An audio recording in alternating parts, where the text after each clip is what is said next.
ইসলামকে যারা প্র্যাকটিস করার চেষ্টা করি ব্যক্তিগতভাবে জীবনের বিভিন্ন ধাপে বিভিন্ন ক্ষেত্রে আল্লাহ রাব্বুল আলামিনের বিধিবিধানগুলো মেনে চলার চেষ্টা যাদের মধ্যে আছে, এই ফরজ বিধানের অবহেলা তাদের মধ্যেও প্রকট। আর সেটি হলো বাবা মায়ের সম্পদে বোনের অধিকার এটা আদায় করা ফরজ নাকি সুন্নত। এটা কোনো নফল কাজ না, এটা ফরজ একটি কাজ। এই ফরজ কাজটা বাংলাদেশের সবচেয়ে বেশি ভুলুণ্ঠিত হওয়া ফরজ কাজগুলোর মধ্যে থেকে একটি। বহু প্র্যাকটিসিং মুসলমান আছেন, আল্লাহর মেহেরবানিতে নবীর সুন্নাহ তার শরীরে তিনি ধারণ করেন, তিনি ৫ ওয়াক্ত নামাজ পড়েন, মুখে নবী সাল্লাল্লাহু আলাইহি সাল্লাম নির্দেশিত দাঁড়িয়ে দাঁড়ায় নিজে সুশোভিত হয়েছেন, হজ ওমরা সম্পাদন করেন, কোরআনে কারীমের তেলাওয়াত, দ্বীনি কাজ, মসজিদ মাদ্রাসা বিনির্মাণ, অনেক ভালো ভালো কাজের সাথে সংশ্লিষ্ট সম্পৃক্ত। কিন্তু এই একই মানুষ নিজের বাবা এবং মায়ের সম্পদে বোনের যে প্রাপ্য অধিকার সেটা পাই পাই করে হিসাব সঠিকভাবে বুঝিয়ে দেন না। অন্যান্য ফরজের গুরুত্ব তার কাছে আছে, এমনকি তিনি কাউকে ঠকান না, কারোর হক মেরে খান না, পারতপক্ষে চিটারি বাটপারি করেন না। কিন্তু এই লোকটাও বাবা মায়ের সম্পদে বোনের হক যথাযথভাবে আদায় করে দেন না। এই না দেওয়ার অন্যতম একটা বড় কারণ হলো এর গুরুত্ব সম্পর্কে আমাদের অনেকেরই জানাশোনা সেরকম নেই, সচেতনতার অভাব।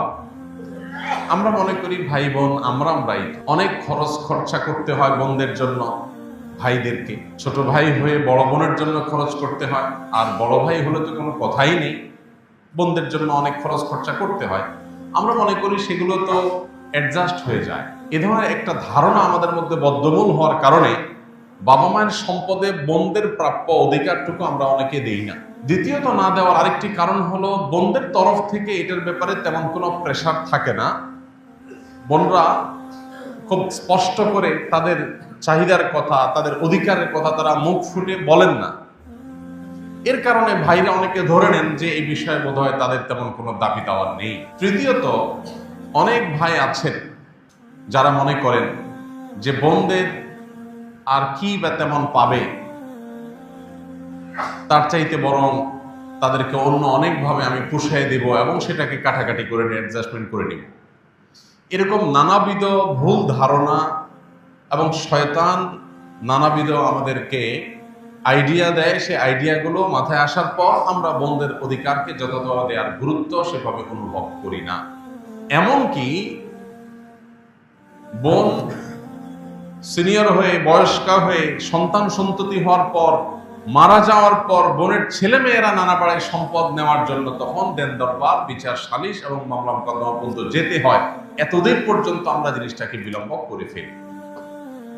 মৌলিকভাবে মাঝে একটু জেনে রাখি, কোন মানুষের মৃত্যুর পর তার ওয়ারিসদের পরে কয়েকটা কর্তব্য চলে আসে ইমিডিয়েট। মৃত্যুর পর পর তৎক্ষণাৎ কিছু করণীয় তাদের উপরে প্রযোজ্য হয়। তার ভিতরে 1 নম্বর প্রযোজ্য হয় মৃত ব্যক্তির দাফন কাফনের জন্য প্রয়োজনীয় ব্যবস্থা করা, জানাজার ব্যবস্থা করা। এরপর মৃত ব্যক্তি যে সম্পদ তিনি রেখে গেলেন তার সম্পদ থেকে তার দেনা দায়ী থাকলে সেগুলোকে পরিশোধ করা। এরপরে সবচেয়ে গুরুত্বপূর্ণ কাজ হয় তার সম্পদের অবশিষ্ট যেটা দেনা দায় পরিশোধ করার পর থাকে সেটা তার ওয়ারিস কোরআন যাদেরকে যতটুকু হিস্সা দিয়েছে তাদেরকে ততটুকু হিস্সা বুঝিয়ে দেওয়া, এটা কর্তব্য। আমাদের সমাজে এই জিনিসটাকে গড়িমসি করে লেট করা হয়, দেরি করা হয়। এত বেশি দেরি করা হয় যে শেষ পর্যন্ত এটার কোনো হদিস খুঁজে পাওয়া যায় না, কুলকেরনা পাওয়া যায় না, অনেক দেরি হয়ে যায় এবং এটাকে আর স্মুথলি বন্টন করা ইজি থাকে না, সহজ থাকে না, এটা কঠিন হয়ে যায়, জটিল হয়ে যায়। এই যে বিলম্ব করা হয় এরও একটা কারণ আছে। সে কারণটা হলো অনেকে মনে করেন বাবা মা মাত্র দুনিয়া থেকে গেলেন, মাত্র লাশটা দাফন করে আসলাম, এখনো যদি ভাই বোন সবাই মিলে আমরা বসে যাই যে বাবা মা কি রেখে গেলেন, দায় দেনা কি আছে না আছে সেটা পরিশোধ করলাম, ভালো কথা, কিন্তু বাকিটুকু আমরা নিজেরা কে কত পাবো বন্টন করার জন্য যদি বসে যাই, সমাজের মানুষ কি বলবে?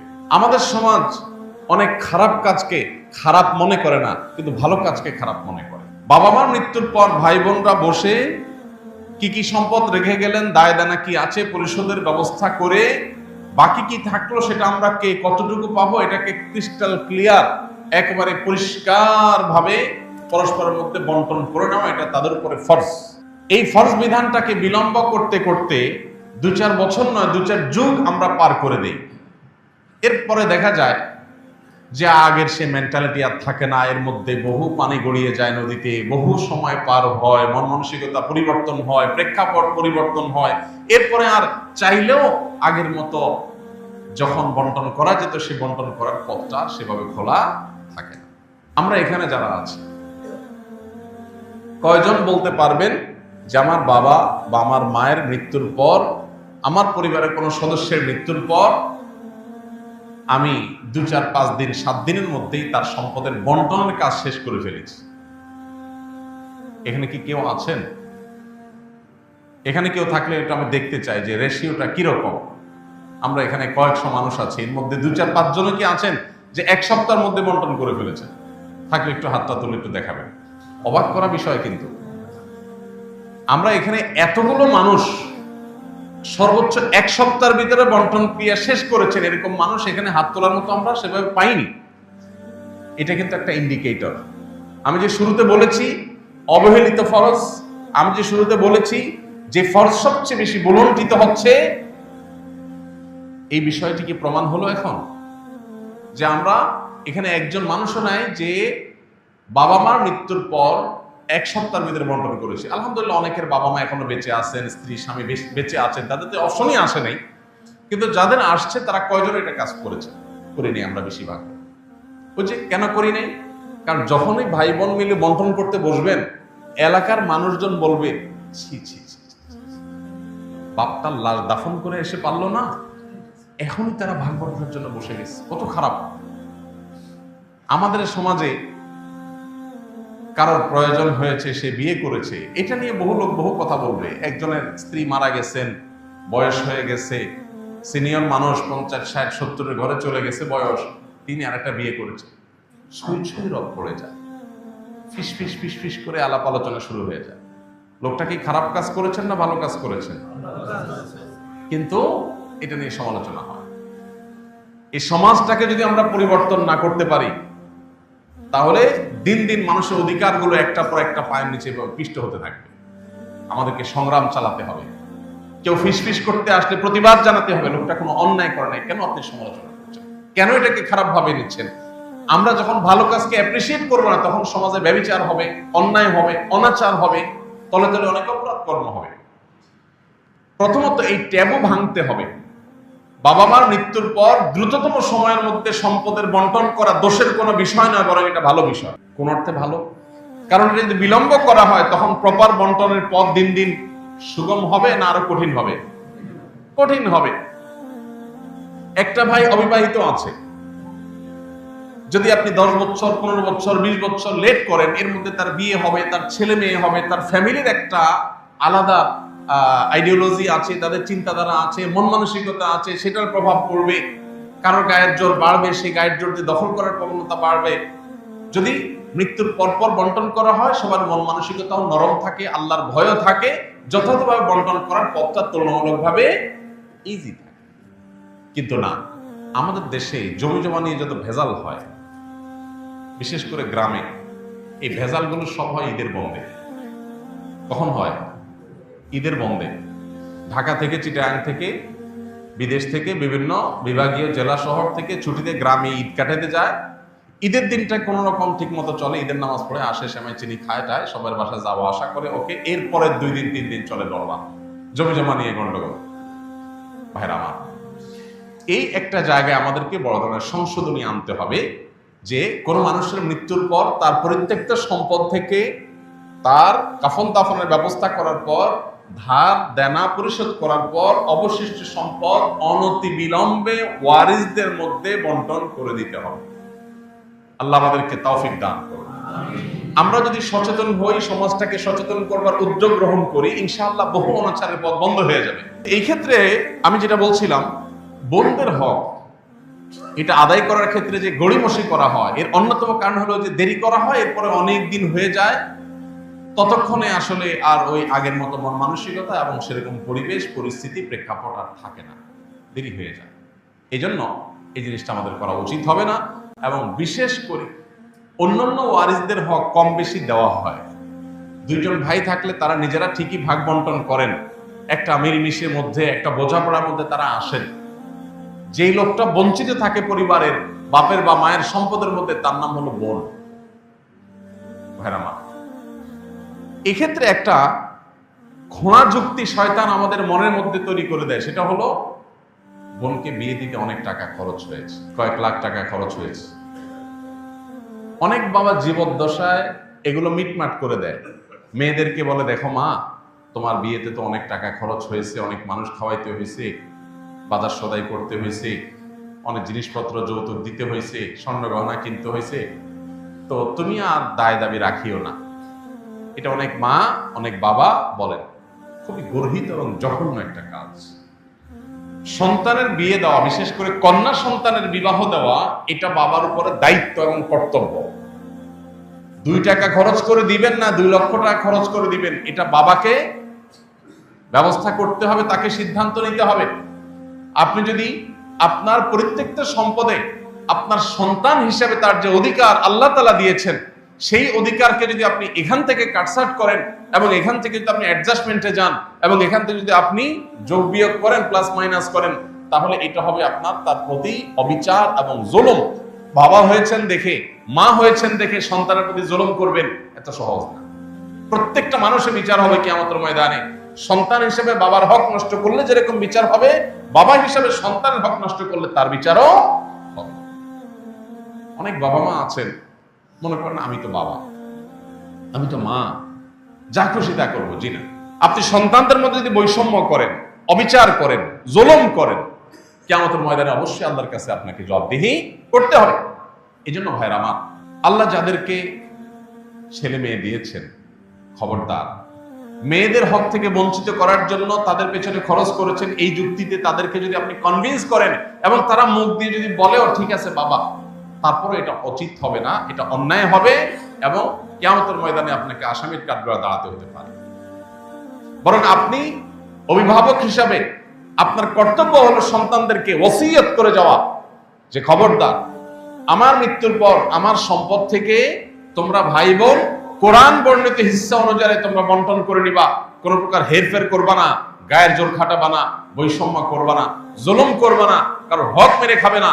এই ওসিয়ত যদি আপনি করে যান, এরপরে যদি সন্তানরা তুসরুফ করে, তাদের মধ্যে কেউ জুলুম করে, একজন আরেকজনকে ঠকায়, আল্লাহর কাছে আপনি অভিভাবক হিসাবে আপনার দায় অন্তত থাকবে না যদি আপনি ওসিয়তটা আপনি করে যান। অতএব আমরা চেষ্টা করবো তো ইনশাআল্লাহ সন্তানদেরকে সেই মানসিকতা দিয়ে আমরা গড়ে তুলব।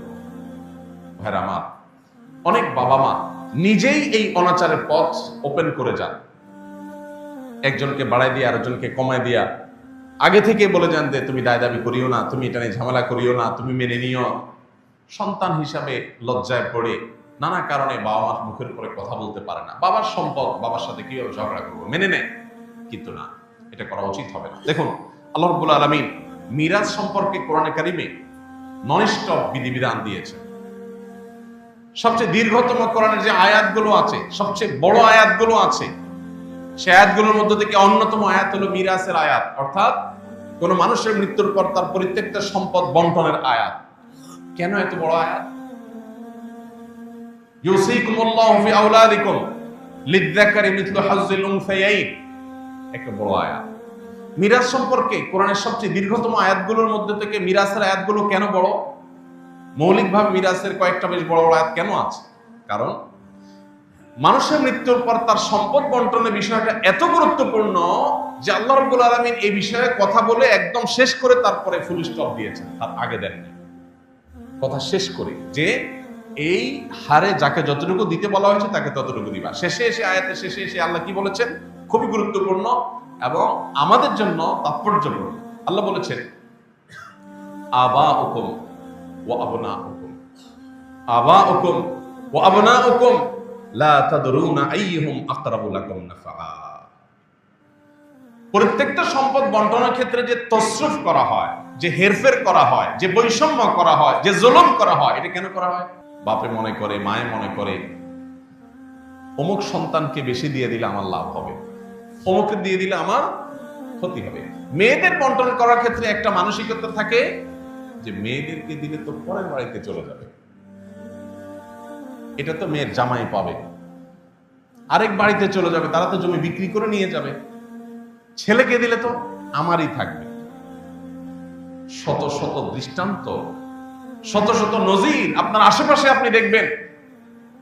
এইরকম চিন্তা করা মানুষটা শেষ পর্যন্ত ছেলের উপর নির্ভরশীল হয় না, মেয়ের উপর, জামাইয়ের উপর নির্ভরশীল হতে হয়েছে। আছে না এরকম? যে বাপকে ছেলেরা দেখে নাই, ওই মেয়ে ঠিকই বাপ ছাড়া পাগল হয়ে গেছে, বুঝে নেই।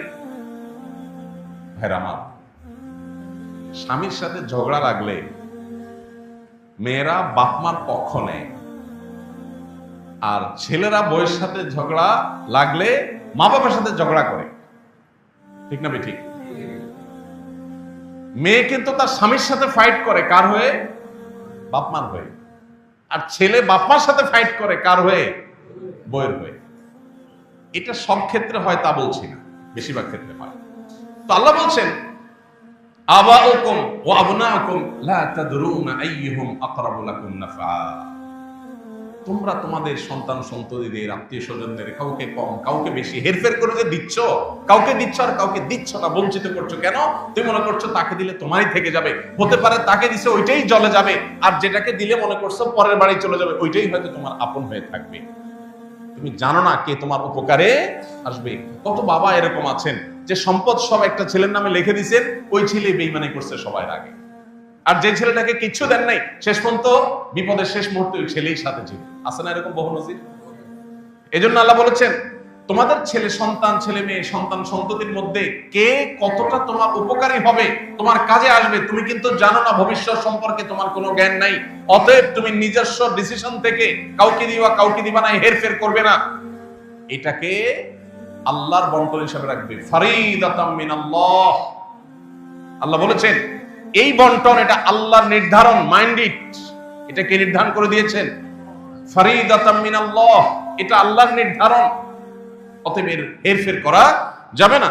ইন্নাল্লাহা কানা আলিমান হাকিমা। কি করো আর কি না করো আল্লাহ সবকিছু জানেন।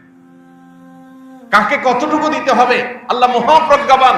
তার বিচার, তার বিশ্লেষণ, এটাকে তুমি তোমার ক্ষুদ্র বিবেক দিয়ে বোঝার চেষ্টা করবে না বা জাস্টিফাই করার চেষ্টা করবে না। এজন্য ভাই, বোনদের হক, মেয়েদের হক পাই পাই করে বুঝাই দেবেন তো ইনশাআল্লাহ। বাংলাদেশে জমি জমার দলিল, এগুলো নিয়ে যাদের ঘাটাঘাটি করার অভ্যাস আছে, কয়টা জমির দলিল মেয়েদের নামে পাইছেন আপনারা? একটা জরিপ সম্ভবত এরকম হয়েছে যে বাংলাদেশের টোটাল ল্যান্ডের মালিকানা এর 4 or 5% মাত্র মেয়েদের নামে।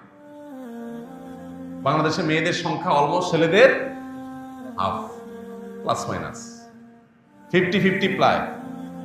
তাহলে জমি জমার মালিকানা, অন্তত দলিল আপনি পরিমাণের বেশি পেতে পারেন, দলিল তো দুজনের দুইটা হবে, কিন্তু মাত্র 4 or 5% জমি মেয়েদের নামে, আর বাকি 95% ছেলেদের নামে। কত বড় জুলুম, কত বড় অবিচার এ দেশে প্রতিষ্ঠিত হয়ে আছে। আমরা নিজেকে ভালো মুসলমান মনে করি, হাজী সাহেব মনে করি, আলেম সাহেব মনে করি। আমি বিভিন্ন মাহফিলে গেলে হাত তোলাবার চেষ্টা করি। কোন সব সেই সুপুরুষ আছেন যারা হাত তুলে বলতে পারবেন যে আমার বাবা মা, আমার মায়ের মৃত্যুর পর আমার বোনদের হক পাই পাই করে বুঝাই দিছি? কয়জন আছেন? এখানে হাত তুলতে বললেও খুব বেশি হাত উঠবে না, আমি জানি। এই যে একটা লজ্জাস্কর অধ্যায় আমাদের, এই অধ্যায়কে কবর রচনা করতে হবে, এই অধ্যায়ের অবসান ঘটাতে হবে। এর জন্য সংকল্প দরকার, ভয়কে জয় করতে হবে। সম্পদ দেওয়ার মালিক কে? সম্পদ রাখার মালিক কে? এই বাংলাদেশের বড় বড় জমিদারেরা ছিল, তাদের বংশধরেরা এখন ভিক্ষা করে অনেকে, আছে না নেই? অতএব ছেলে মেয়ের জন্য সম্পদ রেখে যাবেন, তসরুফ করবেন, বৈষম্য করবেন, বোনকে দিবেন না, ভাই হিসাবে সব আটকে রাখবেন কেন? আপনার ছেলে মেয়ের জন্যই সেই 2 নম্বর এটা করবেন। এরা যেটা ধরে রাখবে তার গ্যারান্টিটা কি? এরা যে রাস্তায় ভিক্ষার জন্য মানুষের সামনে হাত পাতবে না, গ্যারান্টিটা কি? অতএব যার যার পাওনা আমি বুঝাই দিব। জীবনে আল্লাহ তাআলা অদৃশ্য এবং সারপ্রাইজড রিজিক আমাকে দিবেন, বরকত আমাকে দিবেন ইনশাআল্লাহ। আল্লাহ তাআলা বলেছেন, ইয়া আইয়ুহাল্লাযীনা আমানু লা তাকুলু আমওয়ালাকুম বাইনাকুম বিল বাতিল। হে ঈমানদাররা, তোমরা একে অন্যের হক মেরে খাইও না অন্যায়ভাবে। আমার বাবা মারা গেছেন, যাই রেখে গেছেন, এখানে আমার বোনের হক আছে, এটা আমি দিলাম না। ঘড়ি মশাই করে ধানাই বানাই করে বুঝটুজ দিয়ে আমি রেখে দিলাম, তাহলে তার সম্পদটা আমি অন্যায়ভাবে ভক্ষণ করলাম। নবী করিম সাল্লাল্লাহু আলাইহি ওয়াসাল্লাম একটা হাদিস সহিহ বুখারী ও মুসলিমে এক যুগে বর্ণনা করেছে। তিনি বলেছেন, মান ইকতাতা শিবরাম মিনাল আরদ যুলমা, কেউ যদি কারো অন্যায়ভাবে 1 বিঘত সম্পদ আত্মসাৎ করে, 1 বিঘত সম্পদ আত্মসাৎ করে, যারা আইল ঠেলেন, কত বিঘত যে ঠেলতে ঠেলতে নিয়ে গেছেন আল্লাহ জানে। 1 বিঘত সম্পদ যদি কেউ কারো আত্মসাৎ করে, নবীজি সাল্লাল্লাহু আলাইহি ওয়াসাল্লাম বলেছেন 7 তবক জমিনকে কিয়ামতের ময়দানে তার গলায় ঝুলিয়ে দেওয়া হবে। কত জমিন লাগে তোর নেই, সেদিন মৃত্যু হবে না, কষ্ট যন্ত্রণা এটা ঠিকই হতে থাকে। ভাইরা আমার, আল্লাহ রাব্বুল আলামিন আল্লাহর বিধিবিধানের সামনে আমাদেরকে আত্মসমর্পণ করার, সেরকম ঈমানি শক্তি ধারণ করার তৌফিক নসিব করুন। ভাইরা আমার, আমরা আমাদের বোনদের হক যদি মেরে খাই, তাদের হক যদি নষ্ট করি, সম্পদ যদি আত্মসাৎ করি, তাতে কি হবে? প্রথমত জীবনের বরকত চলে যাবে। এই যে সম্পদ রাখবেন, এই সম্পদ আসলে তেমন কোনো কাজে আসবে না। সম্পদ রাখবেন, সাথে ক্যান্সার চলে আসতে পারে, কিডনি ড্যামেজ হয়ে যেতে পারে, হার্টে ব্লক হতে পারে, এমন কিছু হতে পারে যে সম্পদ মারছেন বোনের 5 লাখ টাকা, রোগ আল্লাহ ধরায় দিবে 10 লাখ টাকা, টেরও পাবেন না। দ্বিতীয়ত, এটা সাধারণ হারাম না, আত্মীয়তার বন্ধন ছিন্ন করার হারাম। আত্মীয়তার বন্ধন ছিন্ন করার হারামটা, এটা আরো জঘন্য হারাম। এর পাশাপাশি আরেকটা বিষয় থাকে এখানে, সেটা হলো যে কখনো কখনো বোনরা হয়তো ছোট থাকে, এতিম হলে সেক্ষেত্রে এতিমের হক মেরে খাওয়ার আরেকটা গুনাহ এখানে যুক্ত হয়, কতগুলো অপরাধ এখানে যুক্ত হয়। আর এই জন্যই আল্লাহর ভয় অন্তরে লালন করতে হবে। নবী সাল্লাল্লাহু আলাইহি ওয়াসাল্লাম বলেছেন, লা ইয়ারবু লাহমুন নাবাতা মিন সুহতিন, কারোর শরীর যদি হারাম উপার্জন দ্বারা গঠিত হয়, ফান্নারু আউলা বিহি, তাহলে জাহান্নামের আগুন সেই শরীরের জন্য অধিকতর উপযুক্ত। এই হারাম উপার্জনকারী ব্যক্তির দোয়া কবুল হয় না, ইবাদত কবুল হয় না, আমল কবুল হয় না, নেকামল কবুল হয় না, আল্লাহর কাছে সে দায়ী হিসাবে থাকে। আল্লাহ রাব্বুল আলামিন আমাদের সবাইকে সতর্ক এবং সচেতন থাকার তৌফিক দান করুন। আমরা সবাই দায়িত্বশীল হব তো ইনশাআল্লাহ। বোনদের হক না দেওয়ার ক্ষেত্রে একটা খোলা যুক্তির কথা বলেছি যে তাদেরকে বিয়ে দেওয়া হয়েছে, অনেক টাকা খরচ হয়েছে। বাবা থাকলে বাবার দায়িত্ব, বাবা যদি মারা যান বিয়ে দেওয়ার দায়িত্ব কার? ভাইদের। আপনি দায়িত্ব পালন করেছেন, কোনো অনুকম্পা অনুগ্রহ করেন নাই যে ওইটাকে কাটাকাটি করবেন। অর্থাৎ বিয়েতে যে টাকা গেছে ওই টাকা আপনি কাটাকাটি করে সম্পদ দিবেন না সেখান থেকে, না, এটা করার সুযোগ নেই। এক। দ্বিতীয়ত, আমাদের সমাজে অনেক বড় বড় কুসংস্কার আছে সংক্রান্ত। এর ভিতরে মেয়েদের হক মেরে খাওয়ার জন্য ছেলেরা একটা কুসংস্কার বানাইছে, সেটা হলো বাবার বাড়ির হক নিলে এটা সয় না। শুনছেন আপনারা? হাইরে হাইরে হাইরে, মানে বাটপারি এই লেভেলের সম্ভব? আপনি চিন্তা করেন, একই বাবার সম্পদ, ছেলে সব আগলে ধরে রাখবে, ভোগ করবে, তার সইবে, কোনো অসুবিধা নেই।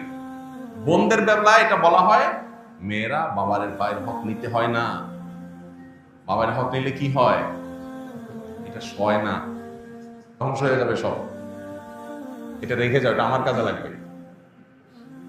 কত নম্বরের বাটপারে চিন্তা করে, কত বড় ডাহা মিথ্যা কথা। ডক্টর খন্দকার আব্দুল্লাহ জাহাঙ্গীর রহমানের কাছে প্রশ্ন করা হয়েছিল, কোন ভাই যদি বোনের হক মেরে খায় বাবার সম্পদে, তাহলে বোন তার বিরুদ্ধে মামলা মোকদ্দমা করে বিচার বসিয়ে এটা আদায় করাটা উচিত হবে কিনা বলে, নাকি মাফ করে দেওয়া উত্তম? ডক্টর আব্দুল্লাহ জাহাঙ্গীরউল্লাহ বলেছেন তার বিরুদ্ধে মামলা মোকদ্দমা করে আদায় করাটা উত্তম। কেন উত্তম? বলেন যে বোন যতই মুখ দিয়ে বলুক তার মনে কষ্ট থাকবে, এখানে আরো মানুষের হক জড়িত আছে।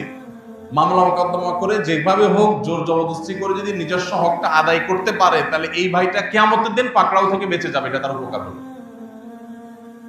এই জন্য ভাই, বাবার বাড়ির হক মেয়েরা নিলে তাদের সয় না, এই ডাহা মিথ্যা কথার বিরুদ্ধে আমাদের সংগ্রাম করতে হবে। দ্বিতীয়ত, আমাদের সমাজে মেয়েরা বাবার বাড়ির হক নিয়ে গেলে এটাকে অনেকে খারাপ চোখে দেখে, মনে করে যে আরে এটা কোনো কথা হলো। মেয়েরাও হেজিটেশন করে নিতে চায় না, কারণ বিয়ের পর স্বামীর সংসার করতে চলে যায় শ্বশুর বাড়িতে, কিন্তু তার নাইটা পোতা আছে তো বাবার বাড়িতে, যার কারণে বাবার মায়ের প্রতি টানটা ঠিকই থাকে। বিয়ের পর 30 বছর 40 বছর 50 বছর পার হওয়ার পরেও বার্ধক্য এসে গেলেও তখনও মনে চায় একটু বাবার বাড়িতে যাই, একটু ঘুরে। তো যদি হক নিয়ে আসি তাহলে কোন মুখে সেখানে আবার যাব, এরকম একটা ব্যাপারও থাকে। এবং সাধারণত আমাদের সমাজে কোনো মেয়ে বাবার বাড়ি থেকে হক টক নিয়ে গেলে, জমে জমে সব বোঝা নিয়ে গেলে, সে আসলে অনেক ছোট লোক ভাই আছে যারা মনে করে যে এখন আর সে কেন আসবে, বাগিনারা কেন আসবে, বোন কেন আসবে। যতদিন হক নেয় না ততদিন বোন আসলে মোরগ জবাই হয়, গরুর গোশত দিয়ে কিনে বাজার করে রান্না করে খাওয়া হয়, কারণ হক আছে। আর হক নিয়ে গেছে তখন মনে হয় পর হয়ে গেছে, এখন পর্যন্ত তার আসার কোনো রাইট নেই। পরিষ্কার জেনে রাখা দরকার, ভাই এবং বোনের সম্পর্ক কি শুধু সম্পদকে কেন্দ্র করে? অতএব বোন যদি তার প্রাপ্য হক বুঝিয়ে নেয়, তারপরও মৃত্যু পর্যন্ত এই বোনের সাথে সুসম্পর্ক বজায় রাখতে হবে। এবং বাবার বাড়িতে, ভাইয়ের বাড়িতে বেড়াইতে আসার অধিকার বোনের ঠিকই থাকবে, আবার ভাইয়েরও কর্তব্য থাকবে বোনের বাড়িতে গিয়ে বেড়ানো এবং তাকে দেখা, খোঁজ খবর নেওয়া। এটার সাথে সম্পদ দেওয়া নেওয়ার কোনো সম্পর্ক নাই। অতএব এই কুসংস্কারের উপর আমাদেরকে আঘাত করতে হবে যে কোনোভাবেই এই কুসংস্কার থাকা চলবে না। ভাইয়ের হক থেকে বা বাপের হক থেকে, সম্পদ থেকে বোন সম্পদ নিয়ে গেলে সেই বোন, সেই মেয়ে আর বাপের বাড়িতে আসতে পারে না, এটা সঠিক কথা নয়। বরং সম্পদ নিয়ে গেলেও আসতে পারবে, সম্পদ থাকার মধ্যে তো অবশ্যই আসতে পারবে, বলাই বাবা। এই জন্য ভাই, এই কুসংস্কারটা আমাদের দূর করতে হবে। অনেক ক্ষেত্রে দেখা যায় একটা সিন ক্রিয়েট করা হয়। কিরকম সিন ক্রিয়েট করা হয়? মেয়েদের সম্পদ মারার ক্ষেত্রে দুইটা সিন ক্রিয়েট হয় সাধারণত। একটা হয় বাসর ঘরে, মহর দেওয়ার বেলায় আসলে ফুসলায়া ফাসলায়া, মেয়েরা লাজুক প্রকৃতির হয়। বাঙালি মেয়ে, মুসলিম মেয়ে আরো বেশি লাজুক হয়, যত ধার্মিক তত লাজুক হয়। এই জন্য বাসর ঘরে ফুসলায়া ফাসলায়া, দেখো মহর তো 10 লাখ 1 টাকা ধরছে মুরব্বীরা, তা আমার তো দেওয়ার সামর্থ্য নাই, আমি ইনশাল্লাহ এই তো সামনের মাসে বা 1 বছরের মধ্যেই সর্বোচ্চ আমি তো ইটালি চলে যাবো, সৌদি আরব চলে যাবো, কত 10 লাখ হবে, সবই তো তোমার। বউ তখন বেচারি শর্মে পড়ে বলে যে আরে কি বলেন এই সময়, আমার কোনো দায় দাবি নেই এগুলা। এই যে মুখে না দাবি আদায় করলেন, সিন ক্রিয়েট করে, একটা পরিবেশ ক্রিয়েট করে, এটা হলো আরেক বাটপারি। আপনার বিয়ে করতে বলছে কে? মহরের টাকা জোগাড় করার মতো ক্ষমতা না থাকলে এটা তো লজ্জার কথা যে বাসরাতে আপনি বোর কাছে টাকার জন্য মাপ চাইতেছেন। মেয়েরা যদি শরিয়ার মাসালা ভালো করে বুঝতো তো বলতে খবরদার, মহানা পরিশোধের আগে কোনো আওয়াজ নাই, কোনো আলাপ নাই, আগে পরিশোধ করো। তারা তো জানে না শরীয়ত তাদেরকে কি অধিকার দিয়েছে। আরেকটা বাটপারি হয় বাবার মৃত্যুর পর, মায়ের মৃত্যুর পর বোনদেরকে দাওয়াত দেয় ভাইয়েরা, বাগিনা বাগিনী এবং জামাই সমেত। এরপরে কবজি ডুবাই খাওয়ায়, মুরগি, হাঁস, কলিজা, গরু গোস্ত, মাছ ফ্রাই, ভুনা, বিভিন্ন আইটেমের খাওয়ায়া এরপরে শাড়ি, লুঙ্গি, কাপড় চোপড় দিয়া এরপরে আওয়াজ ওঠায়, আলাপ ওঠায়, নাটক শুরু হয়। বলে দেখো বোন, তোমার বিয়েতে অনেক টাকা পয়সা খরচ হয়েছে, এদিকে বাবা অসুস্থ ছিল, বাবার পিছনে লাখ লাখ টাকা খরচ করা হয়েছে, সেগুলো তো আমিই করছি, সব তো তোমরা জানো। আল্লাহর রহমতে তোমরা তো আসো, ভালোই আসো, আল্লাহ তো কষ্টে রাখেনি। এখন বাবার সম্পদের শরীর নিলে তোমাদের কিছু পাওনা আছে, এখন তোমরা যদি বলো সেগুলো আমি ভাগযোগ করে দেব, বলো কি করা যায়। বোনটার লজ্জা, না ভাই কি বলে না, আরে লাগবে না থাক। বোনটা চিন্তা করে এই এতিম গরিব ভাই আমার অসহায় ফকিরের মতো ভিক্ষা চাইতেছে, ছেড়ে দেয়। এই যে বোনটা ছেড়ে দিল, সে কি আসলে মন থেকে ছেড়ে দিয়েছে? এই ছেড়ে দেওয়াটা কি মন থেকে? হ্যাঁ, কিছু এক্সেপশন কেস আছে যে বোন ভগ্নিপতিদের আল্লাহ অনেক দিয়েছে, অডেল দিয়েছে, ভাইরা বরং অনেক গরিব অভাবী। তখন বোনরা যদি উইলিংলি বলে দেখো ভাই, বাবার সম্পদে আমারও হক আছে, বাট আমি নিলাম না, তোমরা কষ্টে আসো, আমি দায় মুক্ত করে দিচ্ছি, তোমরা ভোগ করো, সমস্যা নেই, ভিন্ন কথা। কিন্তু আপনি সিন ক্রিয়েট করলেন, বোন লজ্জায় পড়ে গেল, এরপরে সে বললো মাফ করে দিল, আপনি বললেন হুজুর আমি তো মাফ নিছি, এই মাফ হবে না। দেখুন, মেয়েদেরকে ঠকানোর জন্য বহু রকম কুসংস্কার আমরা সৃষ্টি করেছি, এর বিরুদ্ধে আমাদেরকে সংগ্রাম করতে হবে। এই অবহেলিত ফরজ, এই ফরজটাকে প্রতিষ্ঠা করতে হবে, বোনদের হক আদায় করে দিতে হবে। অনেকে আছেন বাবার হক ভোগ করছেন, বাবায় ফুফুর হক মারছে, বাবা ফুফুরটা দাদার সম্পদে ফুফুর হকটা দেয় নাই বাপ চাচারা, এখন আপনি ছেলে বলতেছেন আমার তো দায় নেই। জি না, আপনারও দায় আছে। আপনার দায় কি? আপনার হিস্সায় যতটুকু আসছে এখানে আনুপাতিক হারে ফুফুর কতটুকু হক আছে ওইটা তাকে আপনি বুঝাই দিতে হবে, না হলে আল্লাহর কাছে আপনি দায়ী থাকবেন। আমরা অন্য ধার দানা নিয়ে হিসাব নিকাশ করি, কিন্তু এগুলো নিয়ে সেভাবে হিসাব নিকাশ করি না। এটা অনেক অনেক গর্হিত বিষয়। আরেকটা ভয়াবহ কাজ হয়, যারা দেয়, বোনদের হক দেয়, তারা আরেকটা 2 নম্বরই করে। দেখেন কত রকম লেয়ারে লেয়ারে 2 নম্বরে। সেই 2 নম্বর এটা হলো, বলে যে বোনরা ভিটা বাড়িতে পায় না, ভিটা বাড়ি এটাতে পায় না, তাহলে কোথায় পাবে? নাল জমিতে। এখন ধরেন ভিটা আছে 1 বিঘার, ধানের ক্ষেত আছে 2 বিঘার, মোট 3 বিঘা। যখন ভাগ হবে, ধরেন ভাই একজন আছে, বোন একজন আছে, ফর এক্সাম্পল, তো ভাইয়ে ধরেন 2 বিঘা পাবে, বোনে ধরেন 1 বিঘা পাবে, ভাইয়ের অর্ধেক পাবে। এইরকম পরিস্থিতিতে সাধারণত মেয়েদেরকে কোনটা দেওয়া হয়? ক্ষেতেরটা। তাহলে বোন 1 বিঘা পাইলো ক্ষেতের, আর ভাই 2 বিঘা পাইলো। 1 বিঘা হলো ভিটার, আর 1 বিঘা হলো ক্ষেতের। বন্টনটাকে ইনসাফ সম্মত হলো? কেন হয়নি? কারণ ভিটার যে 1 বিঘা, এটার ভ্যালু হয়তো ক্ষেতের 4 বিঘার সমান। তাহলে জমি হয়তো সমান সমান দিচ্ছেন, তার ভ্যালু কি নাই? সমান না। এই জন্য জমি সমান সমান দিলে হবে না, ভ্যালু হিসাব করতে হবে।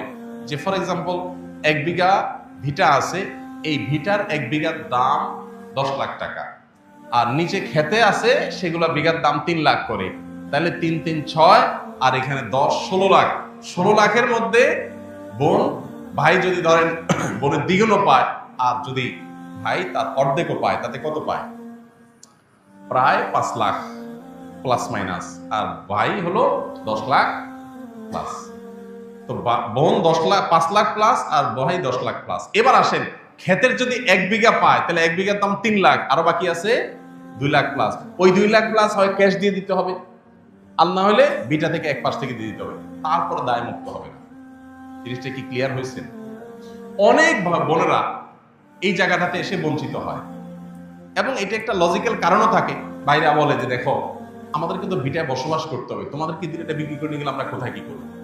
কিন্তু শরিয়ার বিধান হলো, বোনরা যদি ওই ভিটাতেই পায়, ধরেন কারোর ভিটাই আছে আর কোনো ক্ষেত নাই, তাহলে ক্ষেত থেকেই কিন্তু বন্টন হবে, এবং সেখান থেকে প্রয়োজনে তারা বিক্রি করে নিয়ে যাবে। আপনি বলেন তাহলে ছেলেরা থাকবে কোথায়? থাকবে কোথায় তারা জানে, তাদের আল্লাহ জানে। আমার হক আমার বাবার সম্পদে, আমি এটা নেব, তুমি কোথায় থাকবা তুমি বুঝবা। তুমি প্রয়োজনে আমার সাথে নেগোসিয়েশনে আসবা, অন্য কোনোটা দিয়ে অদল বদল করবা, বা আমার কাছ থেকে লোন নিয়ে থাকবা, না হলে আমার মালিকানা বাড়িতে ভাড়ায় থাকবা।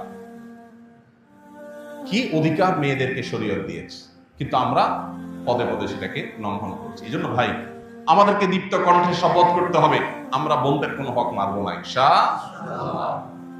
আমি মনে করি মেয়েদের হককে প্রতিষ্ঠা করবার জন্য এদেশে শরিয়া কোড প্রতিষ্ঠা করা অপরিহার্য।